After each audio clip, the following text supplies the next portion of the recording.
আজকে আমরা যে বিষয়টা নিয়ে আলোচনা করছি সেটা একটা অত্যন্ত গুরুত্বপূর্ণ বিষয়। সেটা কি? সেটা হচ্ছে ভগ্নাংশ। ভগ্নাংশ টপিকটা শুরু করার আগে আমরা জানবো যে ভগ্নাংশ জিনিসটা কি। প্রথমেই ভগ্নাংশ,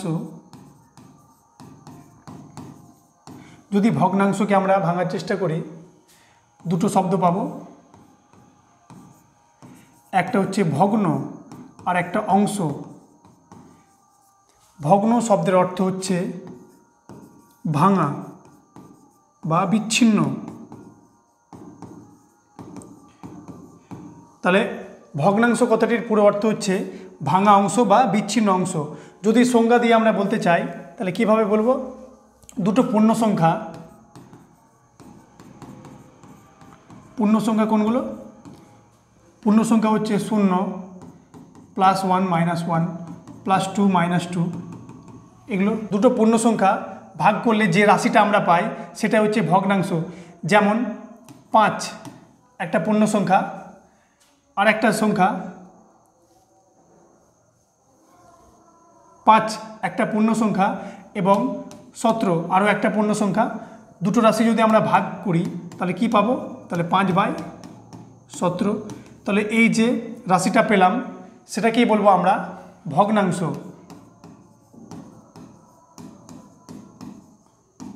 অন্যভাবে যদি বলতে চাই তাহলে যে রাশির লব বা হর থাকবে বা লব আর হর আকারে প্রকাশ করতে পারবো সেটাই হচ্ছে আমাদের ভগ্নাংশ।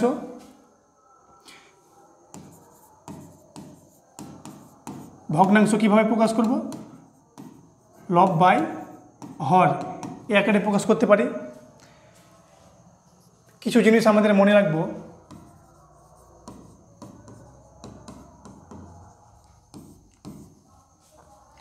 তাহলে দেখলাম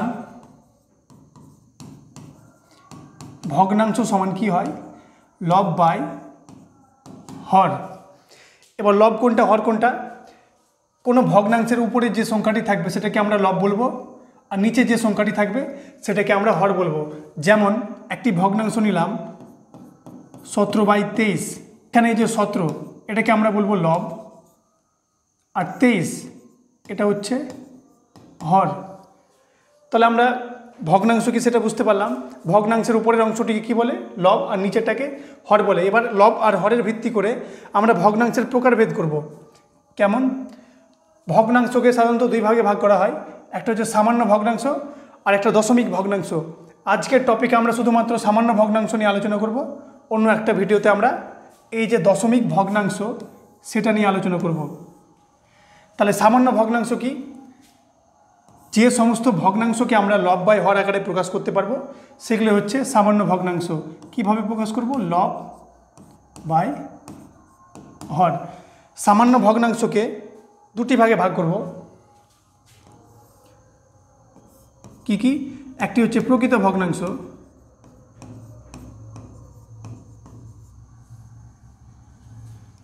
প্রকৃত ভগ্নাংশ,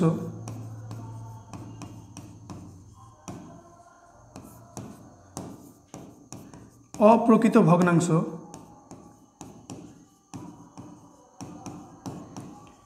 আর অপ্রকৃত ভগ্নাংশরই একটা রূপ মিশ্র ভগ্নাংশ।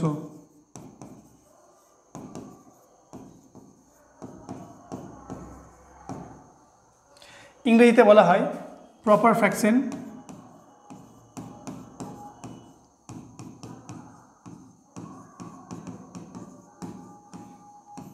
ইমপ্রপার ফ্র্যাকশন,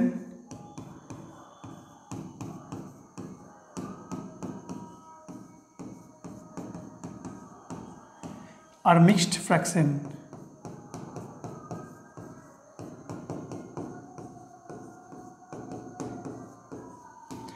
তাহলে আমরা সামান্য ভগ্নাংশ নিয়ে আজকে আলোচনা করব। তাহলে একটা একটা করে দেখি আমরা। প্রথমেই আসছে প্রপার ফ্র্যাকশন, প্রকৃত ভগ্নাংশ।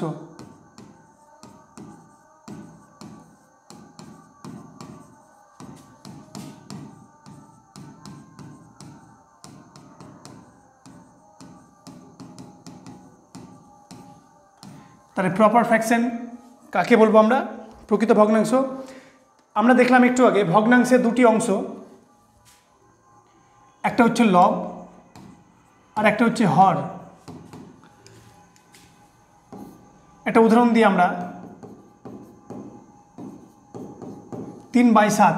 এখানে আমরা দেখতে পাচ্ছি যে লব ছোট আর নিচে হর বড়, এই ধরনের ভগ্নাংশকে আমরা বলবো প্রকৃত ভগ্নাংশ। মানে যে ভগ্নাংশে লবটা ছোট হবে কার থেকে, হরের থেকে ছোট হবে, সেই সমস্ত ভগ্নাংশকে বলবো আমরা প্রকৃত ভগ্নাংশ বা প্রপার ফ্র্যাকশন। উদাহরণস্বরূপ যদি আমরা বলি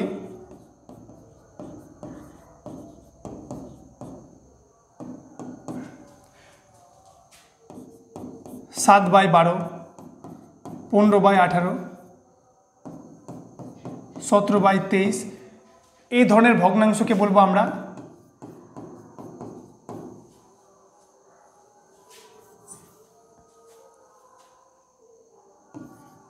প্রকৃত ভগ্নাংশ। এবার আমরা 2 নম্বরে জানব অপ্রকৃত ভগ্নাংশ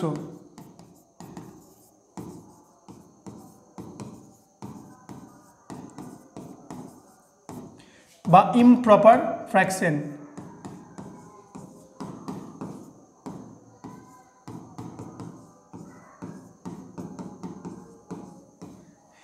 এই অপ্রকৃত ভগ্নাংশটা হচ্ছে প্রকৃত ভগ্নাংশের ঠিক উল্টোটা। ওখানে আমাদের কি ছিল, যে লবটা ছোট ছিল হরটা বড় ছিল, কিন্তু এখানে এই ভগ্নাংশতে লব বড় থাকবে আর হর ছোট থাকবে। যে ভগ্নাংশের লব বড় কিন্তু হর ছোট, সেই সমস্ত ভগ্নাংশকে আমরা বলবো অপ্রকৃত ভগ্নাংশ। যদি উদাহরণ দিই আমরা, তাহলে উদাহরণ কেমন হবে, তাহলে 12/7, 18/15, 23/17, এগুলো হচ্ছে সব প্রকৃত ভগ্নাংশ। এবার আমরা সব 3 নম্বরে যেটা শেষে দেখব মিশ্র ভগ্নাংশ।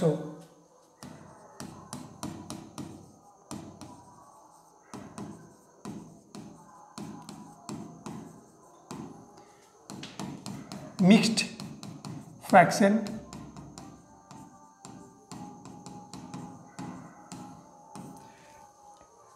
এটা মিক্স ফ্র্যাকশন বা মিশ্র ভগ্নাংশ জিনিসটা কি, যে সমস্ত ভগ্নাংশে একটা পূর্ণ সংখ্যার সঙ্গে প্রকৃত ভগ্নাংশ যুক্ত থাকবে।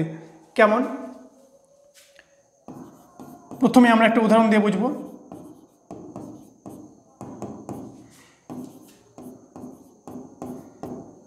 3 পূর্ণ 5/7, এখানে 3টা হচ্ছে একটা পূর্ণ সংখ্যা,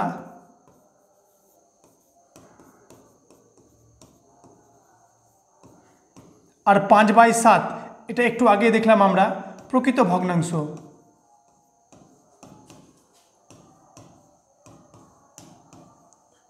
এই ধরনের ভগ্নাংশকে বলবো আমরা মিশ্র ভগ্নাংশ।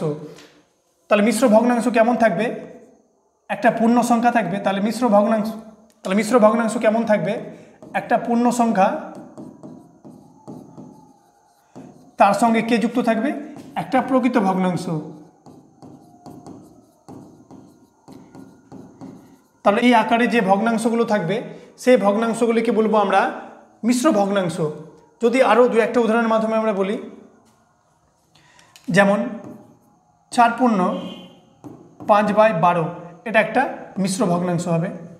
কিন্তু যদি আমরা এরকম বলি যে 4 পূর্ণ 12/5, এটা কিন্তু মিশ্র ভগ্নাংশ হবে না, কারণ এটা পূর্ণ সংখ্যা, কিন্তু এই যে ভগ্নাংশটা আমরা দেখতে পাচ্ছি এটা হচ্ছে আমাদের অপ্রকৃত ভগ্নাংশ, প্রকৃত নয়, সেজন্য এটা কি হবে, মিশ্র ভগ্নাংশ হবে না। তাহলে মিশ্র ভগ্নাংশ থাকতে গেলে সবসময় কি করতে হবে, একটা পূর্ণ সংখ্যা থাকবে, তার সঙ্গে প্রকৃত ভগ্নাংশ যুক্ত থাকতে হবে। আশা করি আমরা ভগ্নাংশ জিনিসটা কি বুঝতে পেরেছি। পরের ভিডিও আমরা দশমিক ভগ্নাংশ নিয়ে আলোচনা করব।